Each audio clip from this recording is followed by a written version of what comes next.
The dinosaurs are long gone, dead for over 65 million years. But here in the southwestern United States, we're pretty lucky to have something that allows us to walk in their footsteps quite literally. The Great Dinosaur Trackway. It is one of the world's best preserved and most extensive collections of dinosaur footprints. And it tells an incredible story, not just of the dinosaurs that lived here, but of the environment they lived in, what they were doing, and how they interacted with each other. It might not look like much from the air. There are no bones or fossils or even that many footprints to see. But down low, there's a whole other world hidden beneath our feet. And today, thanks to some recent discoveries, we can see it better than ever before. This entire area right here is called Ghost Ranch, and it's famous among geologists for being one of the best examples of a mudflow in the world.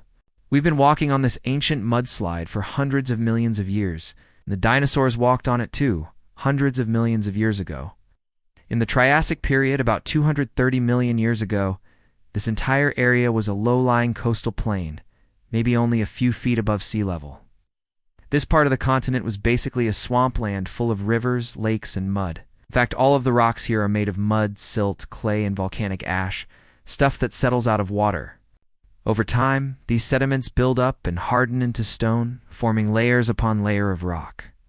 Now, back then, the rocks weren't here at all. They were underwater. Then sometime around 225 million years ago, the rocks started to uplift and tilt toward the west, and when they did, the landscape changed dramatically.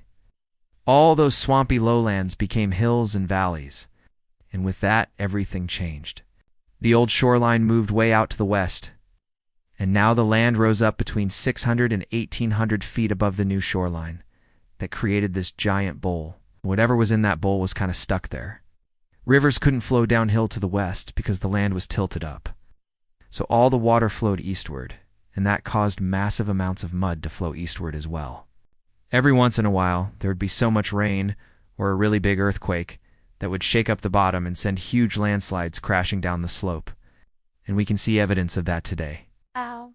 There are whole layers of rock that are missing, ripped away by these ancient mudslides. Some of them are up to 300 feet thick. That's like 30 school buses stacked on top of each other. So we know this place was a mud bowl. But what does that tell us about the dinosaurs? Well, it turns out they loved it. Dinosaurs first appeared in New Mexico about 230 million years ago. It's just after the mass extinction at the end of the Permian. And by the Triassic, they were thriving. But why? Why is this area such a hotbed for dinosaur fossils and tracks? For two major reasons.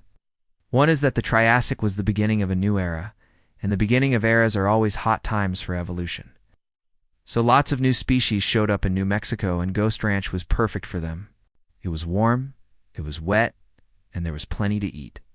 The second reason is preservation. Most dinosaurs left behind hardly any trace of themselves at all, but some of them traveled through Ghost Ranch and left footprints in the mud. It's like a road through time, a journey that lets us walk in the footsteps of the dinosaurs.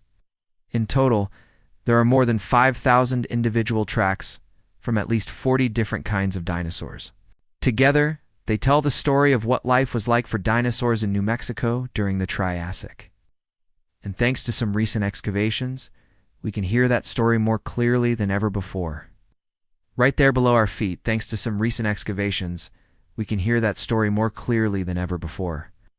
Right underneath this overhang, scientists recently uncovered a whole new batch of dinosaur tracks. They found 19 new tracks from at least 4 different dinosaurs. But what's really exciting is this guy right here. It's a relative of Ankylosaurus, sort of the armored dinosaur. And this is the oldest relative of Ankylosaurus that we've ever found. And his tracks are telling us things we never knew before about how these dinosaurs evolved. See, this is a very strange-looking footprint. You can tell it was made by something with armor. These little divots are from the spikes and bumps on its back, and these are the marks left by its tail. Thanks to this track, we now know that early relatives of Ankylosaurus had tails that were tall and flat, kind of like paddles. But as time went on, their tails got shorter and thicker, until they became the short, stubby tails of Ankylosaurus. And it looks like this happened somewhere around here. All the other footprints tell us things like this. We can use them to learn how fast certain dinosaurs were running, or how long their stride was, or even what direction they were facing. For example, This is a sequence of tracks made by a kind of meat eater called a Roasuchian. This one was probably about 20 feet long, so it's a pretty small one. When scientists carefully examined the rock layers above and below where it was walking, they found that it was walking right along the shore of a lake, right where the water met the land. This helps us understand the ecology of the time. We can paint a picture of what the animals were doing and where they were living, and we can learn about their behavior too. See, this isn't a single animal. This is a whole group of dinosaurs walking together. They're traveling in a line, and they're making a trek across Ghost Ranch. We don't know where they're going or why, but we do know how fast they were walking. They were moving very slowly, barely faster than a human walk, and that tells us something about what they were like. Roasuchians were supposed to be ferocious predators, the apex predators of the Triassic.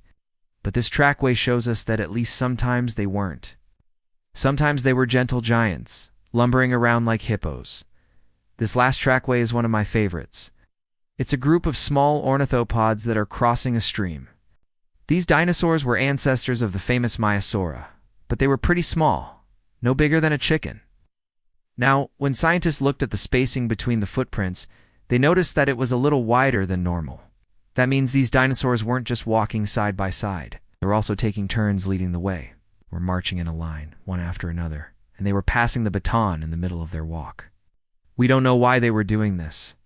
Maybe they were protecting each other, or maybe they were trying to find food together. The Great Dinosaur Trackway is one of the greatest natural areas in the United States. It is one of the best windows into the distant past that we have anywhere in the world, and it is right here in New Mexico. And I'm not the only one who thinks so. This place has inspired some of the greatest artists and scientists in history. Georgia O'Keeffe came here to paint the rocks and the cliffs. Her paintings helped make this area famous. Paul Getty, the richest man in the world, came here to look at the rocks. And he bought so much land that he created an entire park. Today, tens of thousands of people come here every year to experience this magical place for themselves. And now, thanks to new excavations and new technology, we can experience it in a whole new way. With new tools, we can see deeper into the ancient past. And we can walk in the footsteps of dinosaurs like never before. I'm the host. This is New Mexico in a minute. I'll see you next time.